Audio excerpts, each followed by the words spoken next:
Hi friends, welcome to Relax Recipes. இன்றைக்கி நம்ம இந்த கோடைக்கு குளுகுளுன்னு இருக்கிற மாதிரி சம்மர் ஸ்பெஷல் ரெசிபீஸ் தான் பார்க்க போகிறோம். இன்றைக்கி நம்ம பார்க்க போகிற ரெசிபீஸ் பார்த்திங்கன்னா சாப்பிட்றதுக்கு மட்டும் இல்லாமல் நம்ம வயிறுக்குமே நல்ல கூலாக இருக்கக்கூடிய ரெசிபீஸ் தான் பார்க்க போகிறோம். முதல்ல மில்க் ஜெல்லி புட்டிங் எப்படி பண்ணுறதுன்னு பார்க்கலாம். 1/4 கப் அளவுக்கு பால் எடுத்திருக்கேன். இதில் 3 டேபிள் ஸ்பூன் அளவுக்கு மைதா அல்லது கார்ன்ஃப்ளவர் சேர்த்துக்கலாம். இதை கட்டி இல்லாமல் கரைச்சி எடுத்து வச்சுக்கணும். 1/2 லிட்டர் அளவுக்கு ஹோல் மில்க் நல்ல கட்டியான பாலாக எடுத்துக்கலாம். இதில் இனிப்புக்கு தேவையான அளவுக்கு சீனி சேர்த்துக்கணும். இனிப்பு கொஞ்சம் கம்மியாகவே சேர்த்துக்கோங்க, ஏன்னா நம்ம ஜெல்லி வேறு சேர்ப்போம், அதுலேயும் உங்களுக்கு இனிப்பு இருக்கும். இதில் 100 ml அளவுக்கு ஃப்ரெஷ் க்ரீம் அல்லது ஹெவி க்ரீம் சேர்த்துக்கலாம். இது இல்லாட்டி பரவாயில்ல, இது இல்லாமையும் உங்களுக்கு புட்டிங் ஃபார்ம் ஆகும். இதை நல்லா மிக்ஸ் பண்ணி விட்டுக்கலாம். இன்றைக்கி நான் வாசத்துக்காக 1 டீஸ்பூன் அளவுக்கு ரோஸ் எசன்ஸ் சேர்த்துக்கிறேன். ஏன்னா மைதாவில் உங்களுக்கு எந்த ஃப்ளேவரும் இருக்காது. இந்த மாதிரி ரோஸ் எசன்ஸ் சேர்த்துக்கல உங்களுக்கு நல்ல ஒரு வாசம் கிடைக்கும். இப்போ நம்ம கரைச்சி வச்சுருக்க மைதா கலவையை கொஞ்சம் கொஞ்சமாக சேர்த்து மிக்ஸ் பண்ணிக்கலாம். மைதா அல்லது கார்ன்ஃப்ளவர் பார்த்திங்கன்னா பாலில் சேர்த்த உடனே சட்டுன்னு கட்டி ஆகிடும். அதனால் கைவிடாமல் நம்ம மிக்ஸ் பண்ணி விட்டுக்கணும்.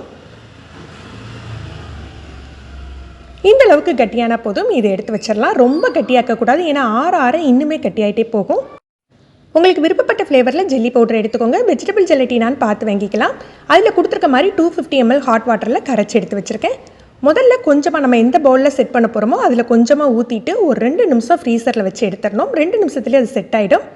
அதுக்கு மேலே ஒரு லேயர் நம்ம பண்ணி வச்சுருக்க மில்க் புட்டிங் சேர்த்துக்கலாம். இதுக்கு மேலே நம்ம விருப்பப்பட்ட நட்ஸு ஃப்ரூட்ஸ் எதுனாலும் சேர்த்துக்கலாம். நான் இன்றைக்கி கொஞ்சம் ராஸ்பெரிஸ், ட்ரைடு ராஸ்பெரிஸ் இருந்தது, அதை சேர்த்துருக்கேன். நம்ம ஃப்ரெஷ் ஸ்ட்ராபெரி சேர்த்துட்டா இன்னும் கூட நல்லாயிருக்கும். திருப்பியும் நம்ம ஜெல்லி சேர்த்துக்கணும். ஜெல்லி சேர்த்து திரும்ப 2 நிமிஷம் ஃப்ரீசரில் வச்சு எடுத்துகிட்டு மில்க் புட்டிங் சேர்த்துக்கணும். இது கொஞ்சம் நம்ம ஃபாஸ்ட்டாக தான் பண்ணணும், ஏன்னா நம்ம வெளியில் வச்சுருக்க ஜெல்லி வந்து சீக்கிரமாக செட் ஆக ஆரம்பிச்சிடும். இந்த மாதிரி லேயர் பண்ணிவிட்டு மேலே நமக்கு தேவைப்படுற ஃப்ரூட்ஸ் போட்டு ஃப்ரிட்ஜில் 1 மணி நேரம் வச்சு செட் பண்ணாலே போதும். சூப்பரான மில்க் ஜெல்லி புட்டிங் ரெடி ஆகிடும். நெக்ஸ்ட்டு நம்ம ஃப்ரூட் சாலட் எப்படி பண்ணுறது அப்படின்னு பார்க்கலாம். ஒரு சில டிப்ஸை ஃபாலோ பண்ணாலே போதும், பெரிய பெரிய ஐஸ்கிரீம் பார்லரில் கிடைக்கிற மாதிரி ஃப்ரெஷ் ஃப்ரூட் சாலட் நம்ம வீட்டிலேயே தயார் பண்ணிடலாம். பொதுவாக ஃப்ரூட் சாலட் பண்ணையில் பார்த்திங்கன்னா நம்ம அதிகமாக தண்ணி விடுற மாதிரி இருக்கும் இல்லையா, தர்பூசணி மாதிரி பழங்கள், அந்த மாதிரி பழங்களை நம்ம தவிர்த்துக்கணும். அதே மாதிரி டேட்ஸ் அதெல்லாம் சேர்க்கையில் வந்து நேச்சுரலாகவே உங்களுக்கு ஒரு நல்ல ஒரு ஃப்ளேவர் கிடைக்கும். நீளமான கிரேப்ஸாக இருந்ததுன்னா, க்ரீன் கிரேப்ஸ் நீளமான கிரேப்ஸாக இருந்தால் அதை கட் பண்ணி கூட நம்ம சேர்த்துக்கலாம்.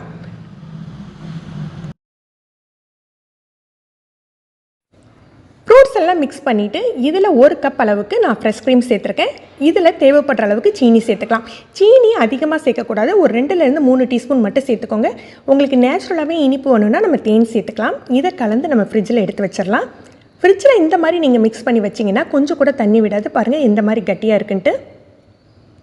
நம்ம பருமாறையில் தான் ஐஸ்கிரீம் சேர்க்கணும்.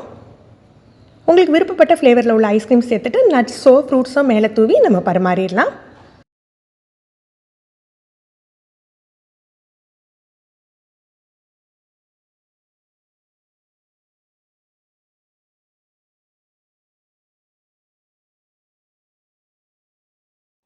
நெக்ஸ்ட்டு கேரமல் புட்டிங் எப்படி பண்ணுறதுன்னு பார்க்கலாம். கேரமல் புட்டிங் வந்து இன்றைக்கி நம்ம கடல் பாசி வச்சு தான் பண்ண போகிறோம்.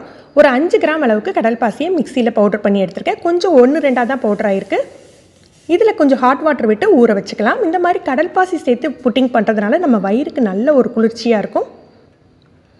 இது ஊறிட்டு இருக்கட்டும், நம்ம அதுக்குள்ளே பாலை காய்ச்சிக்கலாம். ஒரு 2 கப் அளவுக்கு கட்டியான பால் எடுத்துருக்கேன். அதில் இனிப்புக்கு தேவையான அளவுக்கு சீனி சேர்த்துக்கலாம். கேரமல் புட்டிங்கில் வந்து நம்ம சீனியை கேரமலைஸ் பண்ணியே சேர்ப்போம், அந்த இனிப்பும் சேரும். அதை பார்த்துட்டு நீங்கள் இனிப்பு சேர்த்துக்கோங்க. இதில் ஒரு 1/4 கப் போல் பால் பவுடர் சேர்த்துக்கலாம். பால் பவுடர் சேர்த்துக்கிறதுனால உங்களுக்கு ஒரு அந்த கேரமல் புட்டிங்கோட டேஸ்ட் ரொம்ப நல்லாயிருக்கும். இதையும் கட்டி இல்லாமல் நல்லா கரைச்சி விட்டுக்கோங்க. பால் காஞ்சிட்டு இதை நம்ம எடுத்து வச்சிடலாம். இப்போ கேரமல் சிரப் தயார் பண்ணிக்கலாம். ஒரு 1/4 கப் அளவுக்கு சீனி எடுத்துருக்கேன். நல்ல கனமான பாத்திரத்தில் சேர்த்துக்கோங்க. அது இலகி வர்ற வரைக்கும் நம்ம மிக்ஸே பண்ண வேண்டாம். இலகி வந்த பிறகு லைட்டாக மிக்ஸ் பண்ணி கொடுத்துக்கோங்க. இப்போ நம்ம காய்ச்சி வச்சுருக்க பாலை வடிகட்டி இதோடு சேர்த்துடணும்.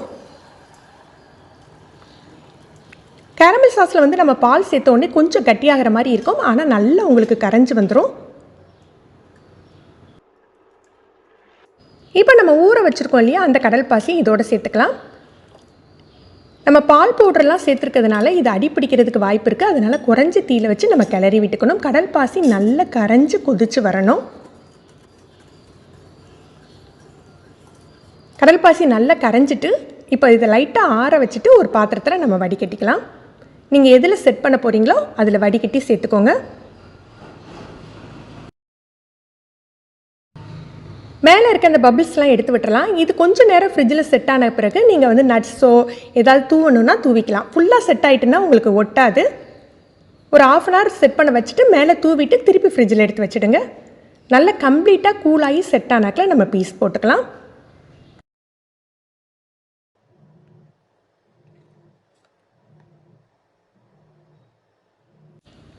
நெக்ஸ்ட்டு நம்ம fruit and nuts milk shake எப்படி பண்ணுறதுன்னு பார்க்கலாம். இது ரொம்ப ரொம்ப ஹெல்த்தியான ஒரு ரெசிபிங்க. கொஞ்சமாக முந்திரி பருப்பு, 2 அத்திப்பழத்தை பொடி பொடியாக கட் பண்ணி சேர்த்துருக்கேன். அதில் கொஞ்சம் டேட்ஸ் இதையும் சேர்த்துட்டு நம்ம இதை வந்து ஊற வச்சிடலாம். நான் இன்றைக்கி கொஞ்சம் இதோட ப்ரௌன் சுகர் சேர்த்துருக்கேன். இதை பால் சேர்த்துட்டு ஊற வச்சுக்க போகிறோம். நீங்கள் தண்ணி சேர்த்து ஊற வைக்கிறதா இருந்தால் ஓவர் நைட் கூட ஊற வச்சுக்கலாம். நான் பால் சேர்த்துக்கிறதுனால நான் ஒரு 1 ஹவர் தான் ஊற வச்சுக்க போகிறேன். இது நல்லா ஊறி வரட்டும். கொஞ்சமாக பாதாமை ஹாட் வாட்டர் விட்டு இதை தனியாக ஊற வச்சுக்கிறேன். ஏன்னா அந்த தோல் எடுத்துகிட்டு நம்ம சேர்க்க போகிறோம். இப்போ இது எல்லாமே நல்லா ஊறி வந்திருக்கு. நட்ஸ் எல்லாம் நீங்கள் ஹாட் வாட்டர் விட்டு நைட்டு ஊற வச்சு காலையில் நீங்கள் அரைச்சி எடுத்துக்கிட்டிங்கன்னா இன்னுமே உங்களுக்கு நல்ல டேஸ்டியாக இருக்கும். இதில் தேவையான அளவுக்கு பால் சேர்த்துக்கலாம். பால் இனிப்பு உங்களுக்கு தேவைப்பட்டால் ப்ரௌன் சுகர் அல்லது தேன் சேர்த்துக்கோங்க.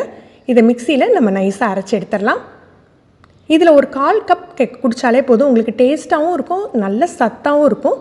மேலே நீங்கள் விருப்பப்பட்டால் தேன், நான் இன்றைக்கி காஞ்ச ரோஜா இதெல்லாம் கொஞ்சம் தூவியிருக்கேன். அதெல்லாம் நம்மளுடைய விருப்பம் தான். நீங்கள் நட்ஸு தூவிக்கலாம், இல்லை வந்து ஃப்ரூட்ஸை பொடியாக கட் பண்ணி தூவிக்கலாம். இது நம்மளுடைய விருப்பம் தான்.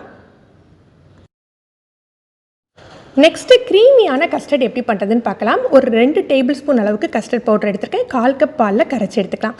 கஸ்டர்ட் பண்ணையில் நிறைய பேர் சொல்கிறது என்னென்னா கட்டியாக ஆகிடுதுன்னு. அந்த மாதிரி இல்லாமல் ஸ்மூத்தாக எப்படி பண்ணுறதுன்னு பார்க்கலாம்.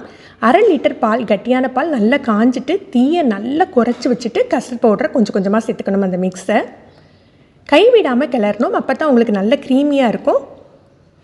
நல்ல மிக்ஸ் ஆன பிறகு உங்களுக்கு இனிப்புக்கு தேவையான அளவுக்கு சீனி அல்லது கண்டென்ஸ்டு மில்க் சேர்த்துக்கோங்க. கஸ்டர்ட் பார்த்திங்கன்னா இந்த பதம் இருக்கையிலேயே நம்ம அடுப்பை அணைச்சிடணும். இதுக்கு மேலே கட்டியாகுனா ஆற இன்னும் கட்டியாகும். அப்போ துண்டு துண்டாக ஆகிடும். இந்த பதத்திலேயே எடுத்து ஆற வச்சிடணும். அடுப்பை அணைச்ச உடனே நம்ம அப்படியே தூக்கி வச்சிடக்கூடாது. ஒரு நிமிஷம் போல் இந்த மாதிரி விஸ்க் வச்சு நம்ம மிக்ஸ் பண்ணி விடணும். அப்போ தான் அந்த மேலே வந்து உங்களுக்கு ஆடை மாதிரி படியாமல் இருக்கும். கஸ்டர்டில் பழங்கள் சேர்க்கையில் பார்த்தீங்கன்னா 1 மணி நேரம் ஃப்ரிட்ஜில் வச்சு எடுத்துக்கிட்டு சேர்த்திங்கன்னா ரொம்ப நல்லாயிருக்கும். அதே போல் இதில் வந்து டேட்ஸு, ரைசின்ஸ்லாம் சேர்க்கையில் நேச்சுரலாகவே ஒரு ஃப்ளேவரும் ஒரு இனிப்பும் உங்களுக்கு கிடைக்கும். இப்போ நம்ம இதில் கஸ்டர்ட் சேர்த்து மிக்ஸ் பண்ணி விட்டுக்கலாம். நம்ம ஊற்றியில் பார்க்கையில் கொஞ்சம் தண்ணியாக இருக்கிற மாதிரி இருக்கும், ஆனால் கரெக்டாக செட் ஆகிடும். இது நம்ம ஃப்ரிட்ஜில் நல்லா கூல் பண்ணிவிட்டு பரிமாறிடலாம். ஃப்ரெண்ட்ஸ், இன்றைக்கி பார்த்த இந்த ரெசிபீஸ்லாம் உங்களுக்கு பிடிச்சிருக்குன்னு நினைக்கிறேன். நீங்களும் ட்ரை பண்ணி பாருங்கள். இந்த வீடியோ எப்படி இருந்ததுன்னு கமெண்ட் பண்ணுங்கள். இந்த வீடியோ உங்களுக்கு பிடிச்சிருந்ததுன்னா லைக் பண்ணி ஷேர் பண்ணுங்கள். நீங்கள் நம்ம சேனலுக்கு புதுசு ஃபஸ்ட் டைம் ரிலாக்ஸ் ரெசிபீஸ் பார்க்குறீங்கன்னா சப்ஸ்கிரைப் பண்ணிக்கோங்க. கீழே இருக்க பெல் பட்டனில் நீங்கள் ஆளுங்கிற ஆப்ஷன் செலக்ட் பண்ணி வச்சுக்கிட்டிங்கன்னா நம்ம சேனலில் வீடியோக்கள் போட்ட உடனே உங்களுக்கு நோட்டிஃபிகேஷன் கிடைக்கும். தேங்க்யூ.